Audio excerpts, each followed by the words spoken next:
Yeah, it's great to have your company on evenings. Well, tonight we're celebrating great live music venues. We were talking to Cav Templey earlier on, and he loves the Enmore, and he's got some of his favourites around New South Wales and Canberra and regional New South Wales. And I wanted to hear from you about some of your favourite venues and the gigs you remember from them. A lot of these venues don't exist anymore, which is really tragic.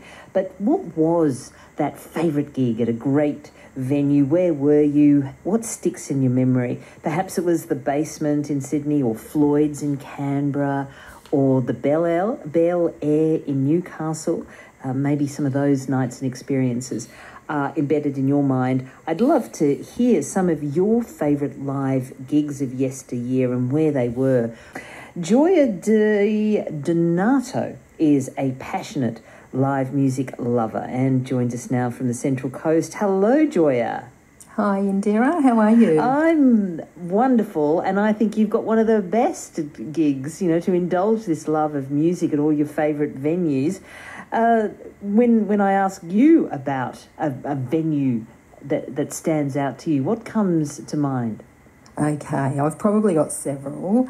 So presently, I would say the Bridge at Rozelle and probably the Enmore, two of my favourite venues that are still, thankfully standing and operating. And I guess in the past there was probably quite a few others, such as Springfields in King's Cross, the Hope Town at Surrey Hills, Banjos at Gladesville.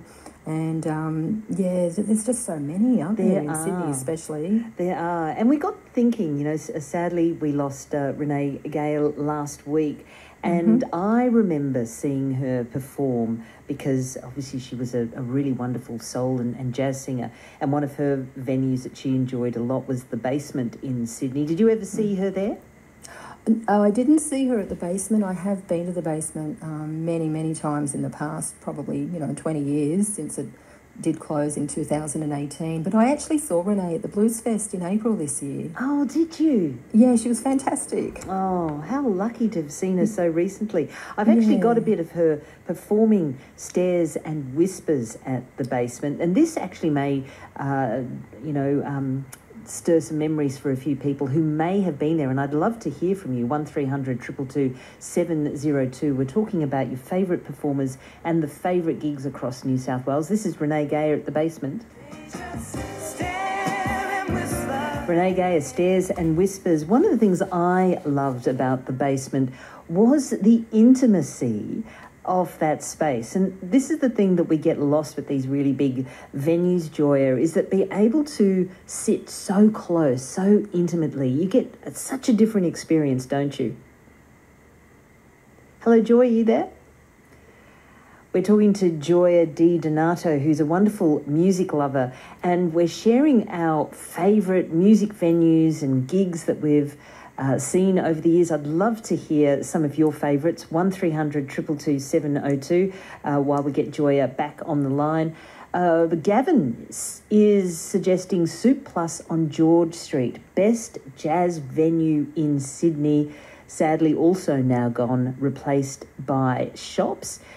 Soup Plus. I don't know if I ever saw something there, Gavin. There are so many wonderful ones that we're going to be mentioning with Gioia tonight, as well as the Basement.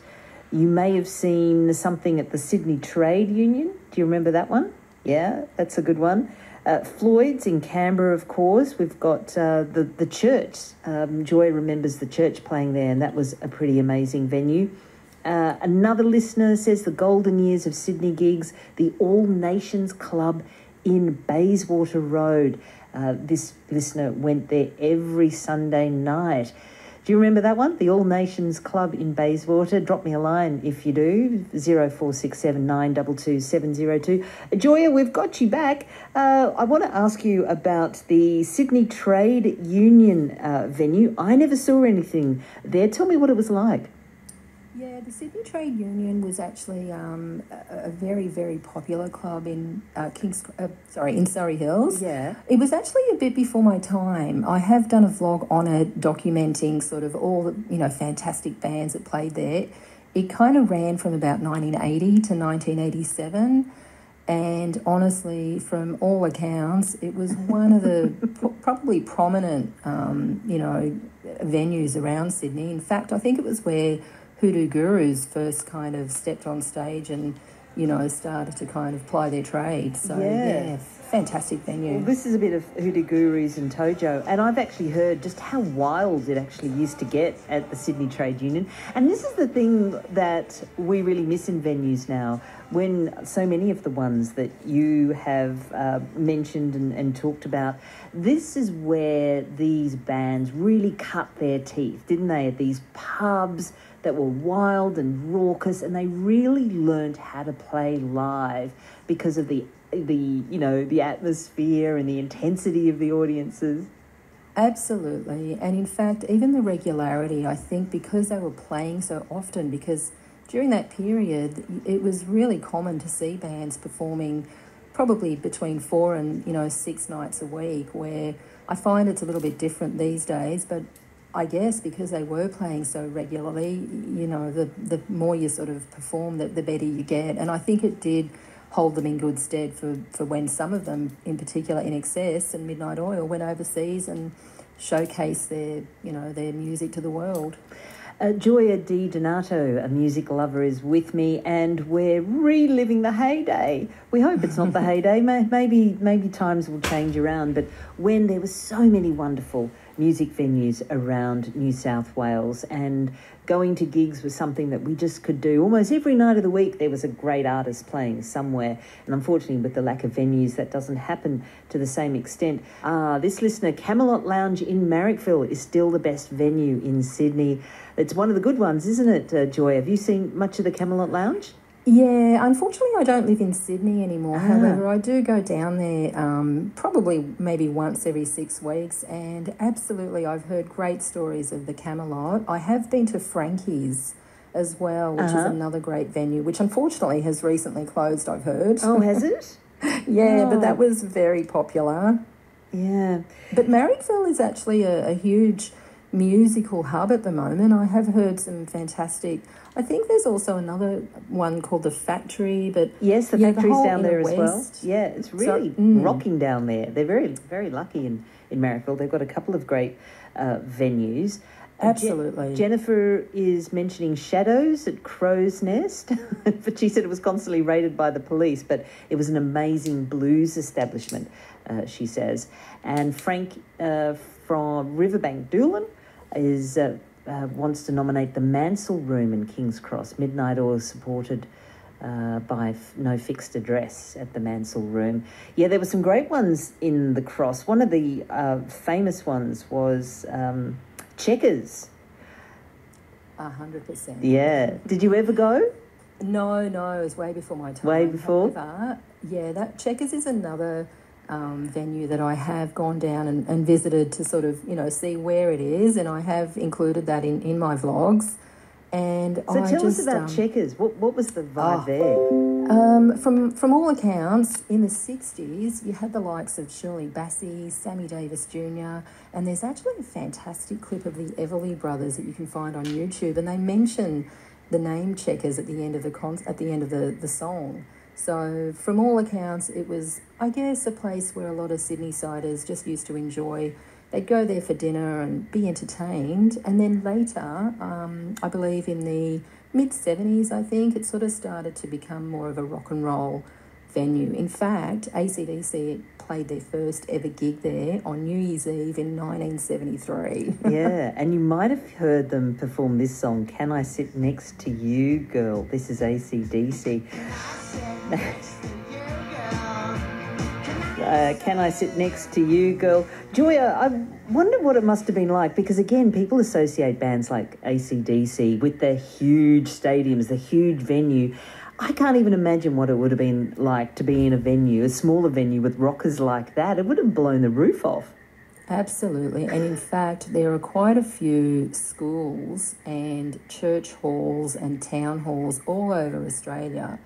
And in one particular vlog that I did, I sort of chose one venue I think it was in Warwick Farm. Yeah. It's the El Toro Hotel. And quite a few people actually comment on attending the gig, and I guess it was kind of like the beginning of when they were sort of showcasing a lot of songs from their first album. So I guess, yeah, they were just kind of getting as much, experience as possible. But what a privilege to have been able to see them at these small venues. Absolutely. If anyone's listening who saw AC/DC perform at Checkers or one of those small venues, I'd love to hear from you. Carl in Wesley. Evening to you, Carl. Hi, I'm back again. Hey, Carl. So what do you want to nominate as a great gig? Well, you're concentrating on rock and pop, and there used to be a vibrant folk scene in Sydney back in the old days. Ah, vibrant. And that was centred around, yeah. Centred around places like Pack Folk in Sussex Street. Ah, really? So you could go and see Marion Henderson or Jeannie Lewis or Doug Ashdown, and you'd be sitting right there with them. Wow, wonderful. So where do you go for folk music now, Carl? I have no idea. Yeah. I'm not out on the leash anymore. But you certainly, sort of played around in the 60s, hey? Got around and saw a lot of those acts. Oh, absolutely. And I mean, being at uni and so on, it was great. Yeah, wonderful. Thanks for that memory. Pack Folk in Sussex Street. Have you come across that, Gioia, in your research? I haven't actually, no. I think a lot of folk artists are performing regularly in festivals around Australia. So I haven't actually heard of that one, no. Yeah, that's a good one. 1300 222 702. If you remember Packed Folk. David in Yuki? In Yukai, apologies, near the Tweed River. What do you remember, David? I was prompted by the basement being mentioned. Yes. I paint pictures, and I had a studio upstairs. The floor above the basement was the original one back in the day. Brett Whiteley had a studio across the alleyway, and we worked together. I had an etching press. And I spent about 3 or 4 years painting in the middle of the night to Renee Gioia and Terry Bedell and Galapagos Duck drifting up through the floorboards. The street was Reeby Place, and the whole street had been condemned so that we could put up our glass skyscrapers. There was a hardware store, a little old hardware store, and a little French restaurant called the Chablis. Lloyd Rees and Brett and I used to have lunch together there every Friday. Fabulous. And I moved in, and Renee Gale was just at the beginning of her career, and I was sitting down in the basement with Renee. I didn't know her, but I did know the other girl at the table, whose name was Kerry Bedell. And I suggested to Kerry that she might wish to pose for the Archibald Prize. And she was very timid about the idea and said, no, maybe you should paint this girl here. Well, I said, who is she? She said, her name is Renee Gioia. And I did said, you? The competition insists that you paint someone famous in the arts, letters or sciences, and I don't know whether she is. Anyway, I soon got proved wrong. Yes, absolutely, David. And did you paint her?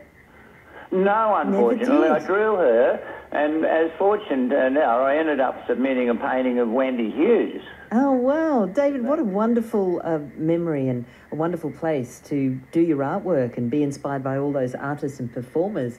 Frank, in the eastern suburbs of Sydney, you saw someone at Checkers, Frank? Yeah, it was The Cure. The Cure. That would have been very loud. That was great. And I saw Bo Diddley at the Civic Hotel. Wow. Yeah, it was great. A lot of big bands, and there was a lot of venues before poker machines. Yeah, there were. So were you a regular to Checkers? What was the vibe there? It was great. The basement was even better. Yeah. The basement. Sorry about that. The basement is where I saw Midnight Oil, In Excess, Wasted Days, The Stranglers,